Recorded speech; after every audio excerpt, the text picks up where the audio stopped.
Propaganda, the spreading of ideas, information, or rumors for a purpose of helping or injuring an institution, a cause, or a person. This was the definition of propaganda as a whole. Edward Bernays, an American pioneer in the field of public relations and propaganda, defined it as the conscious and intellect manipulation of organized habit and opinions of the masses, even calling it an important element in democratic society. He also believed most people were too dumb to think for themselves, ultimately wanting the world to be controlled for a better life. But there are many types of propaganda: card stacking, testimonial, glittering generalities, transfers, plain folks, bandwagons, and name-calling. Each one tries to invoke a different kind of emotion to sway the views of its audience. So what does each of these advertising methods even look like? We'll look at 7 of 24 techniques. Firstly, there's card stacking propaganda. You've probably seen this on TV. Card stacking highlights the positives of the product in a less than fair manner. This may leave out the more harmful facts about the product, so the buyers will be more inclined to acquire it. Although we don't see quite as bad card stacking as history has had, such as advertising claiming that doctors smoke Camel's tobacco more than any other cigarette. Yeah, because we all know cigarettes are one of the most healthy things. This kind of propaganda is still very prevalent today. You can see it in most food commercials or household products. Next is testimonial. This is when a celebrity endorses an idea or product to influence people's opinions. My favorite example being Shaq's in the Nugenics Total Tea,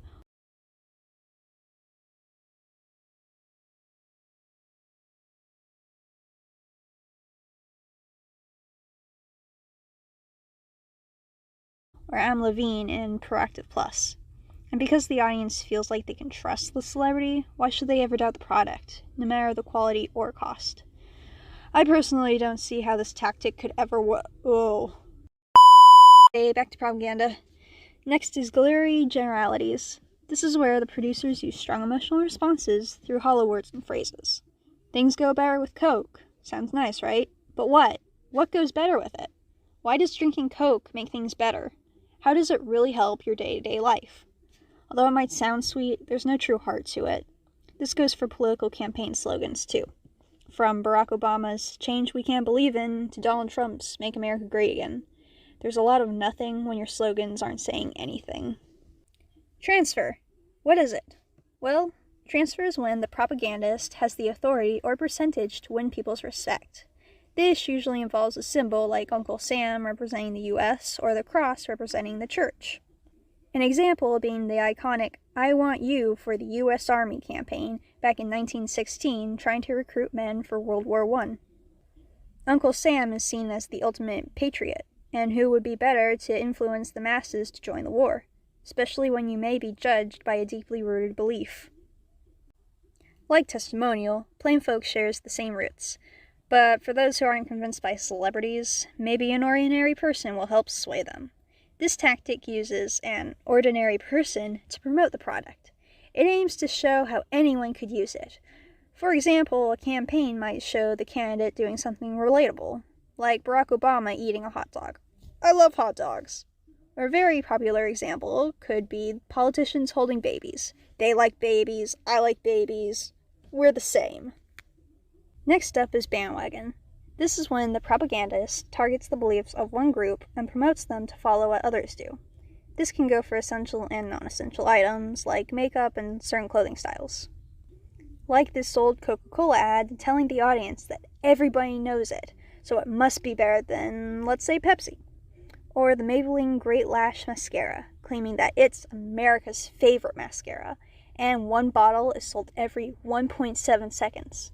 According to theincrementers.com, however, the data is unrealistic and there's absolutely no proof of this many sales.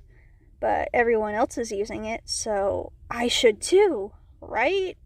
And lastly, name-calling. A person or product is connected to an unfavorable ideal.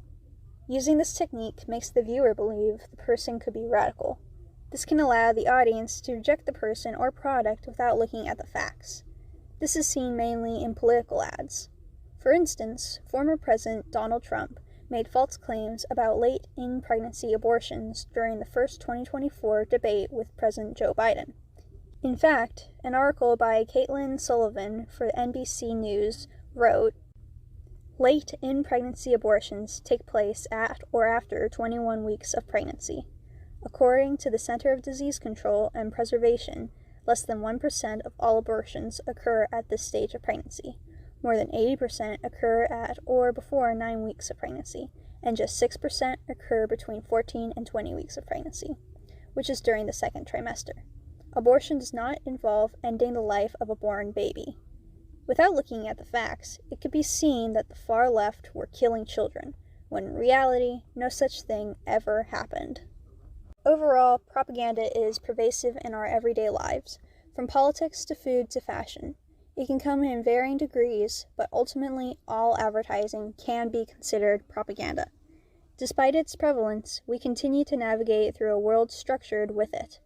Advertising remains the most effective way to promote products. So why would advertisers change tactics?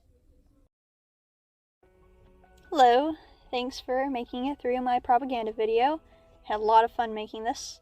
I'm linking a couple other videos talking about propaganda, just because they go into more depth about it and talk about all 24 types, which I found very interesting. As far as my own channel goes, don't expect any of these kind of videos anytime soon. I don't have the brain capacity or the time to do it. So, maybe if I find another subject in like 10 years, I might do it. So, but don't expect it. Yeah, that's about it.